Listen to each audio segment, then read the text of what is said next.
এটা কিন্তু total 5 pocket, উপর হচ্ছে দুটা ক্রস পকেট, রানে হচ্ছে ঠিক এই যে আপনার জিপার সিস্টেম পকেট করা, ফুল জিপার, এই যে আমি যেরকম ইউজ করতেছি ঠিক এরকম জিপার সিস্টেম, আপনার যে কোনো কিছু রাখতে পারবেন। দোনো পাশেই কিন্তু জিপার সিস্টেম পকেট, আর জিপারটা খুবই ইজি, একদম ইজি, কোনো আটকায় না, আর সবকিছু রাখতে পারবেন। দেখেন আমি এখানে মানি ব্যাগ রাখি সাধারণত।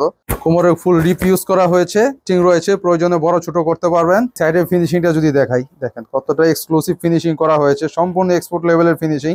পকেটিং গুলো দেখেন, হাইলি স্টেজ, হাইলি স্প্যান্ডেক্স, যতই টানেন ছেড়ে দিবেন আবার এখানে এরকমই হয়ে যাবে। চাবি রাখার জন্য কি হোল ব্যবহার করা হয়েছে। ব্যাক সাইডে আমাদের জিন্স শেপের ইউ শেপের পকেট ইউজ করেছে, দেখেন জি স্টারের ব্র্যান্ডিং করা রয়েছে, এখানে ব্র্যান্ডিং করা রয়েছে, তারপর আপনারা দেখেন এখানে ব্র্যান্ডিং করা রয়েছে। এক কথায় পরার পরে ঠিক একটা প্রিমিয়াম লুক দেবে, ঠিক এরকম একটা লুক পাবেন। এটা হচ্ছে অলিভ কালার, দেখেন কত সুন্দর একটা কালার, ব্লু কালারের মধ্যে, দেখেন খুব জোস একটা কালার, লাইটেস্ট কালারের মধ্যে, দেখেন কত সুন্দর কালার, মানে সবার পছন্দের একটি কালার, ফুল ব্ল্যাকের মধ্যে ব্ল্যাক কালার।